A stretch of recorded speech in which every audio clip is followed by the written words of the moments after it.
Olá, peregrino, olá, peregrina, olá, meu irmão, olá, minha irmã, graça e paz de Cristo ao seu coração. Eu sou Marcos, seja muito bem-vindo aqui a mais um vídeo de estudo bíblico aqui no canal do Peregrino. Falaremos aqui neste vídeo sobre o capítulo 20 do livro de Deuteronômio. Estamos avançando aqui. Muito obrigado a você que tem acompanhado a nossa saga, a nossa peregrinação aqui pelos livros do Pentateuco. Você que está chegando agora, seja muito bem-vindo aqui ao canal. Neste capítulo aqui nós veremos algumas orientações que Moisés está passando ao povo de Israel a respeito das guerras, como que o povo deveria se preparar para as guerras. E eu tenho certeza que essa mensagem, mais do que conhecimento, mais do que crescimento espiritual, ela também vai falar com a minha e com a sua alma. Então, não é só um estudo bíblico, porque a palavra de Deus ela não volta vazia. Certamente, alguma coisa aqui tem para você e vai tocar o seu coração. Antes de iniciarmos aqui o nosso estudo, nós vamos fazer uma oração, mas eu quero só aqui te fazer um convite. Você que ainda não é um inscrito no canal, faz aqui a tua inscrição, não esqueça de ativar aí o sininho para receber uma notificação sempre que eu postar um conteúdo novo. E na descrição, o endereço para você encontrar o Peregrino nas demais mídias sociais, nas redes sociais e também os podcasts do canal do Peregrino. Amém? Acesse a descrição e vai seguir o Peregrino lá também. Vamos se encontrar e caminhar junto nas outras mídias sociais, ok? Vamos fazer uma oração? Querido Deus, nosso Pai, é no nome do Teu Filho que mais uma vez estamos diante da Tua presença para dedicar um tempo ao estudo da Tua Palavra. Senhor, te pedimos a Tua guia, a Tua direção, a Tua unção sobre nós, para que possamos, Senhor, compreender o texto bíblico e que a Tua Palavra fale conosco, Senhor, nos dando direção, ensinamento, nos mostrando como sermos filhos, servos e amigos mais obedientes a Ti. Ó Pai, em nome de Jesus, entrego nas Tuas mãos todas as nossas necessidades. Queira ser conosco em tudo aquilo que nós formos fazer e nos abençoe neste momento. Em nome de Jesus eu oro e agradeço por tudo. Amém. Muito bem, então como eu comentei, falaremos hoje sobre Deuteronômios, capítulo 20. É um capítulo de um único assunto. Como eu sempre costumo fazer aqui para iniciar, eu apresento o capítulo de acordo com algumas versões bíblicas que eu tenho aqui, que eu acesso para o nosso estudo. Então, se você estiver utilizando a Nova Almeida Atualizada, da editora da Sociedade Bíblica do Brasil, você vai ver que ele vai ser denominado como A Respeito das Guerras. Esse é o título deste capítulo. Se você for utilizar a Bíblia Thompson, por exemplo, que tem aí a versão da Almeida Edição Contemporânea, uma Bíblia da editora Vida, ele já vai chamar esse capítulo de A Mobilização para a Guerra. No caso da NVT, que é da editora Mundo Cristão, o título é Normas acerca da Guerra. A NVI, da editora Vida, chama As Leis sobre a Guerra. E no caso da Bíblia NTLH, da Sociedade Bíblica do Brasil, que é a nova tradução da linguagem de hoje, Leis de Guerra. Ok? Então vimos que há uma certa unanimidade aí entre as traduções que eu te apresentei, não só na questão do título, do assunto a ser tratado, como também na própria distribuição do texto, ou seja, nós temos 20 versículos nesse capítulo pela frente aí e todos eles relacionados ao mesmo tema, ok?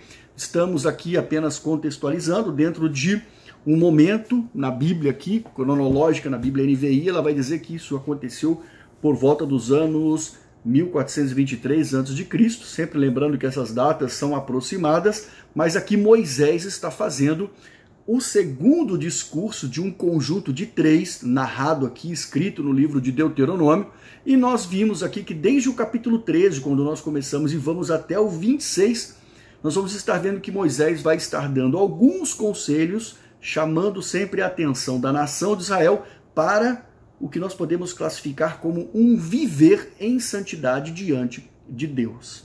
Amém?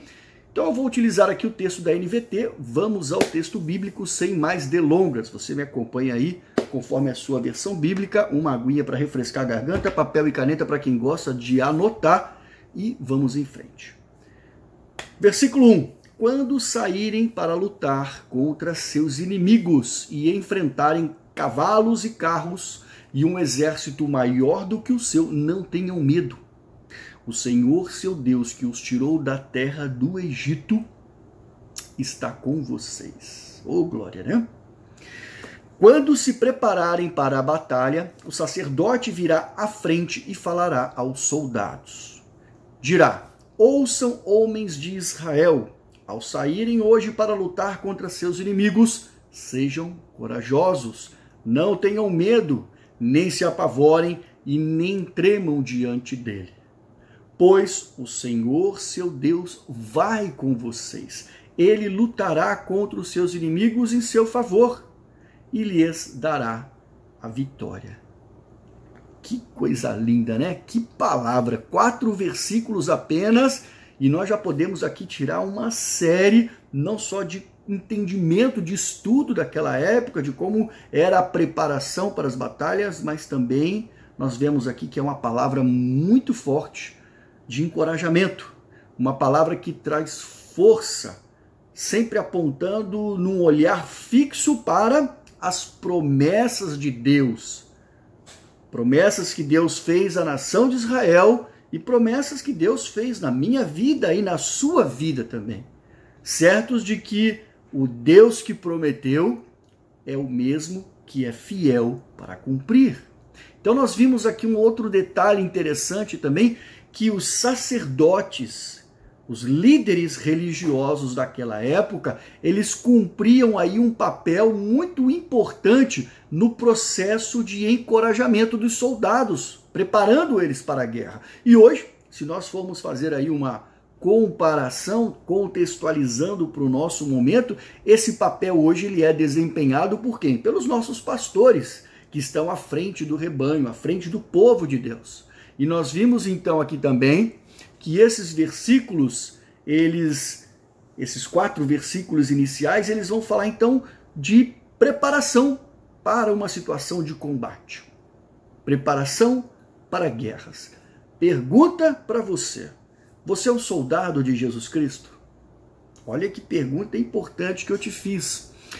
A realidade da guerra nos diz que ainda vivemos num mundo cheio de pecado. Nós temos dito aqui, quando nós olhamos os textos do Antigo Testamento, que isso tudo que nós estamos estudando no Antigo Testamento é uma sombra, é um prenúncio daquilo que viria.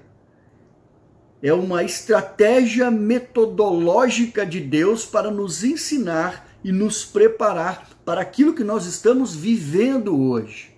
Se Deus quisesse, por exemplo, ter dado a Israel a terra prometida, as terras de Canaã, sem guerra alguma, certamente ele teria feito isso. Mas Deus decidiu enviar o seu exército a Canaã, o exército de Israel, a fim de levar juízo sobre aquelas nações. Por quê? Porque aquelas nações estavam cometendo aos olhos de Deus terríveis pecados. O propósito da guerra iniciada por Deus era erradicar, literalmente mesmo, o inimigo impenitente, né? O inimigo impenitente, e impedi-los de contaminar o próprio povo de Deus. Então, você que está acompanhando a série de estudos aqui de Deuteronômio, você vai se lembrar que quando nós falamos sobre o contexto do capítulo 7, nós comentamos sobre isso. Agora, o lado impactante de tudo isso que nós lemos nesses 4 primeiros versículos aqui também é que a promessa de Deus era que Deus estaria com o povo e lutaria por eles. Assim como ele está conosco e luta por nós. É um engano muitas das vezes nós acharmos que nós temos condições de vencermos o mundo sozinho. E como nós vimos aqui no texto, era Deus quem determinava o início das guerras, Deus quem travava as guerras e que levava o seu povo a um desfecho vitorioso contra os seus inimigos. Amém? Trazendo isso para o nosso contexto, trazendo isso desse aprendizado das guerras de Israel para os momentos que nós estamos vivendo hoje, entenda, nós somos também convocados por Jesus para a guerra.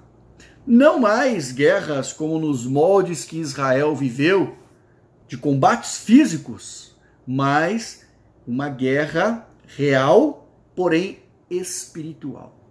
Ou seja, é uma guerra real porque ela existe de verdade, mesmo que você não esteja vendo. No entanto, você está sentindo, sem sombra de dúvida, as pancadas da guerra. Certamente, os efeitos da guerra batem na tua vida. E essa guerra, que é uma guerra invisível e contra o reino de Satanás e seus demônios, é uma guerra que simplesmente a nossa principal arma é o que você está fazendo aqui agora.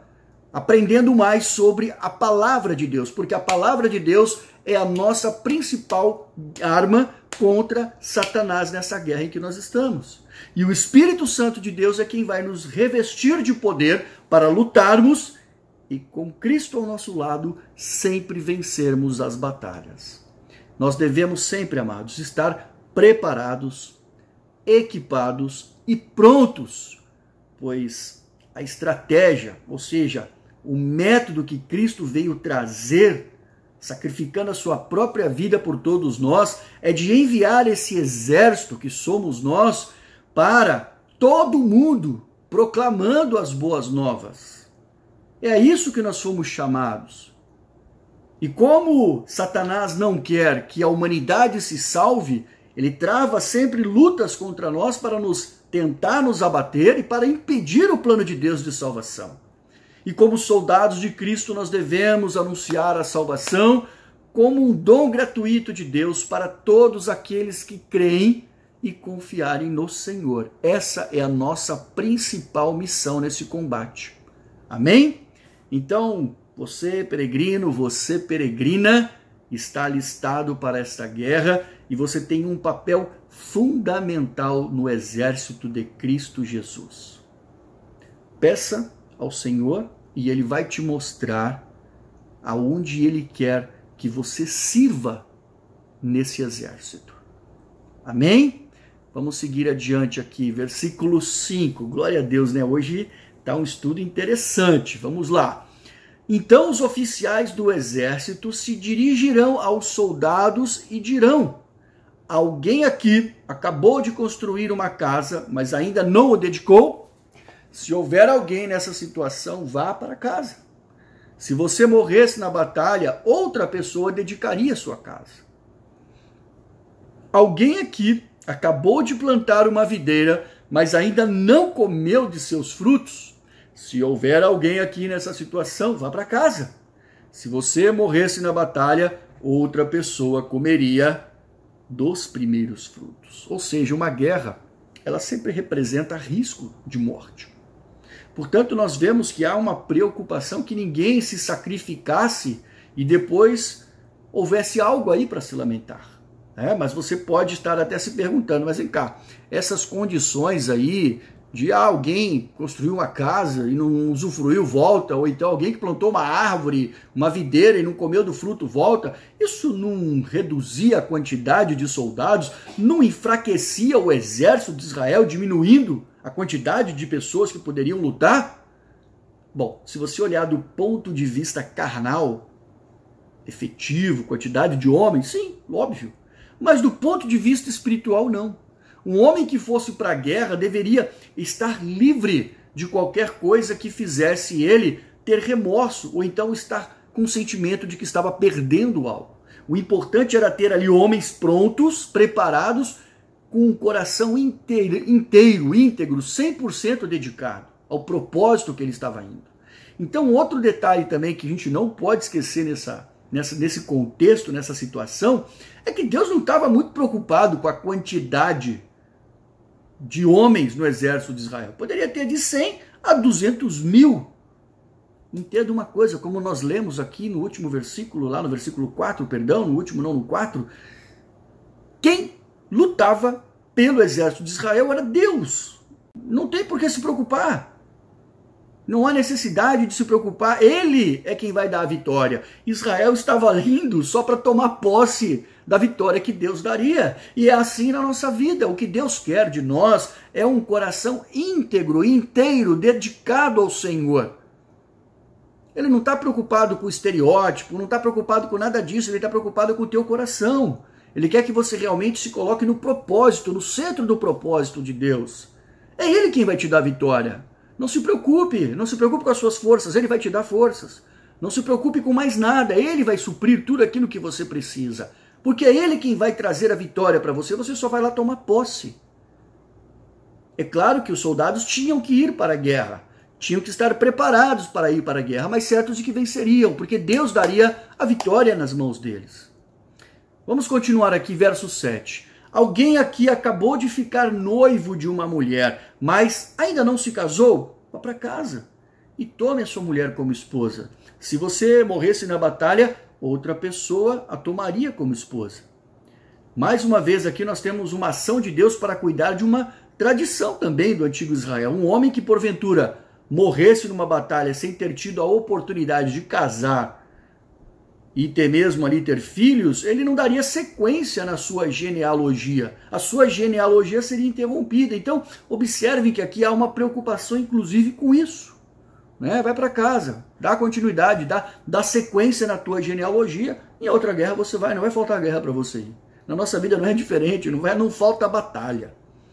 E aí, por versículo 8, os oficiais também dirão: alguém aqui está com medo ou angustiado? Se tiver, vá para casa, antes que você amedronte mais alguém. Gente, isso é forte, hein? Esse aqui, desses todos os versículos que nós vimos, talvez hoje seja a situação que mais aflige o cristão. O medo, a angústia, trazido pela ansiedade, pela insegurança. E a gente pode perceber aqui que no exército de Cristo não há espaço para o covarde. Olha que coisa interessante, se você estiver com medo ou angustiado, vá para casa, porque a tua angústia, o teu medo, você vai contagiar os outros ao teu redor.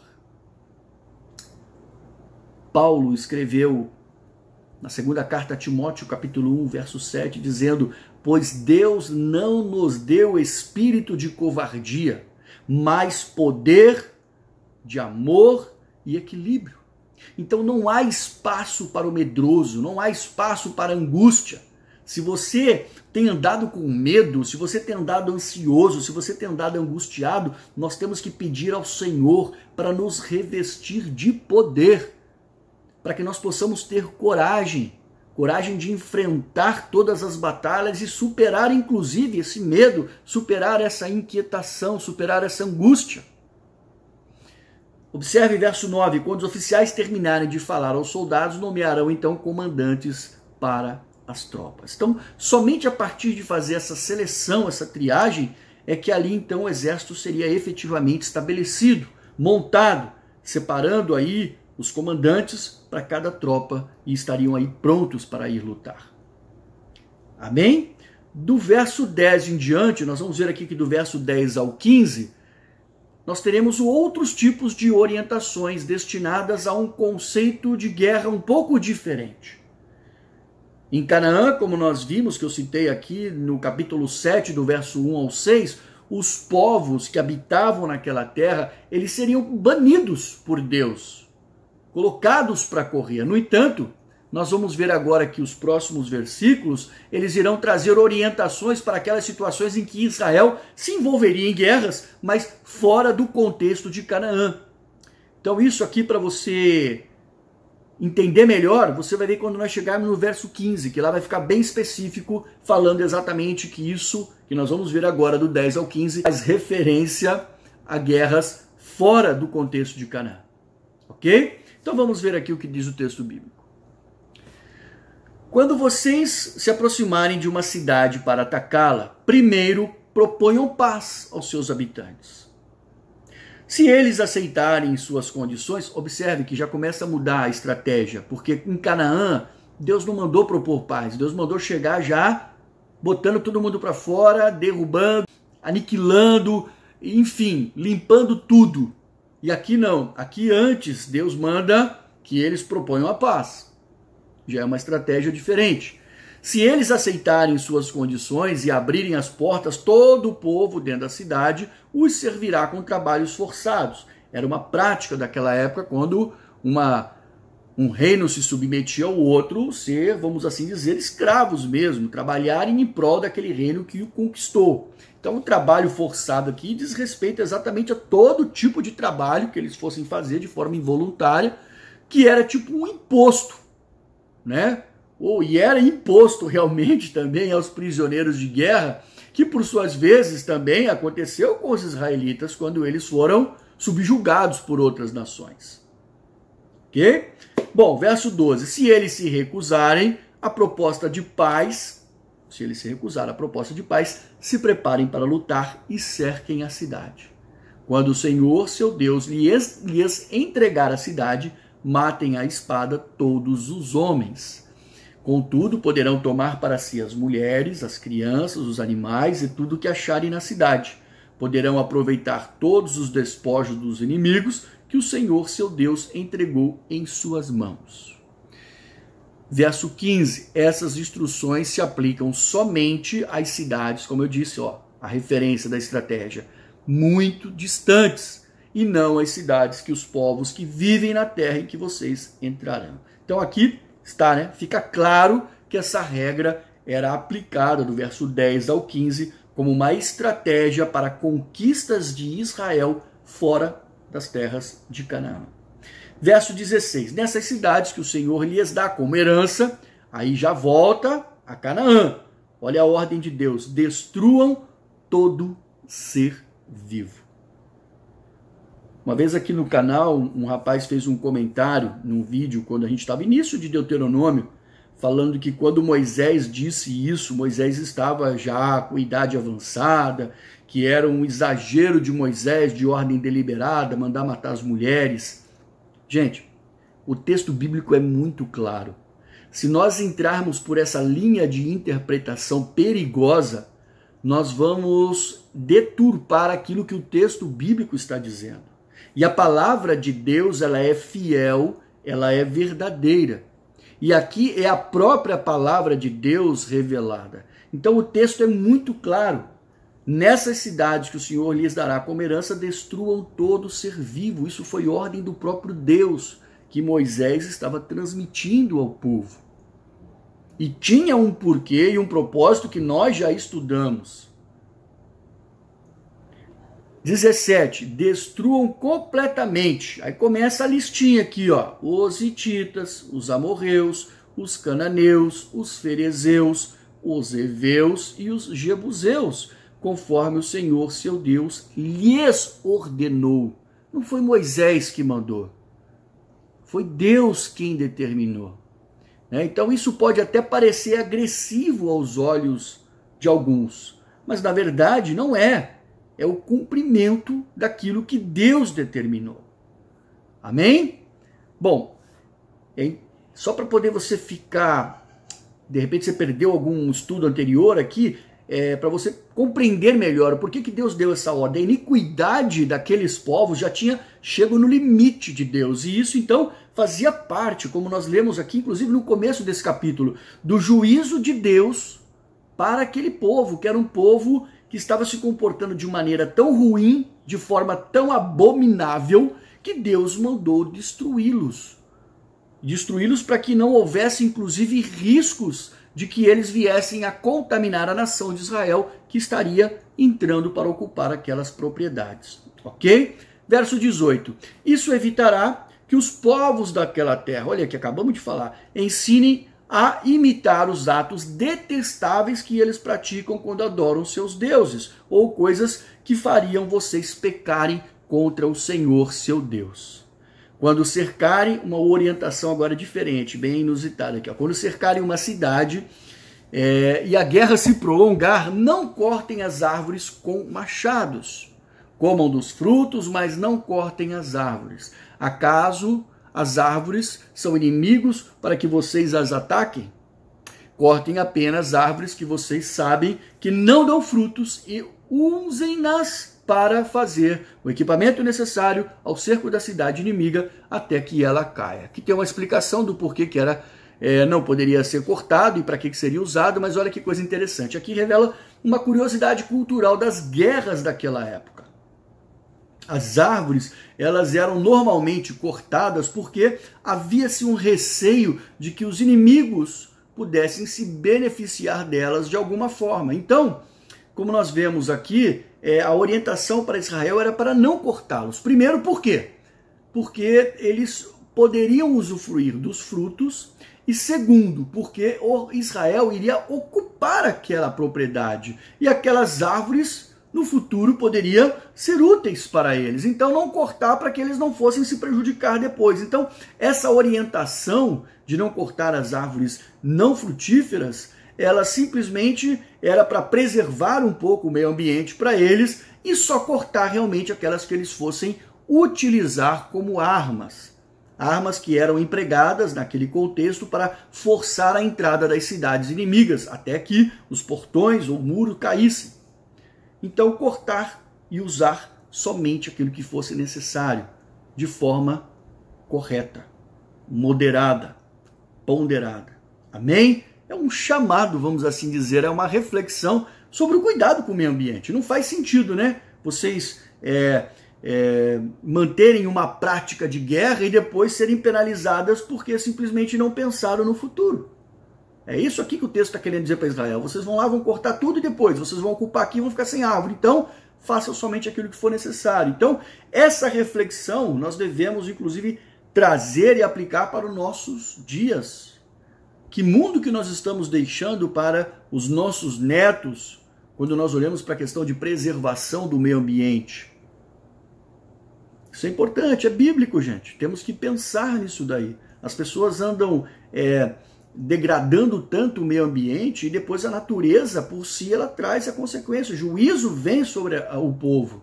Tá? Então, antes mesmo de vermos esses movimentos ambientalistas que estão na moda, a Bíblia já advertia aqui o povo que deveria agir sempre pensando no futuro deles e no futuro das próximas gerações. É lindo, né? Quando a gente estuda a Bíblia e vê que não existe nada de novo.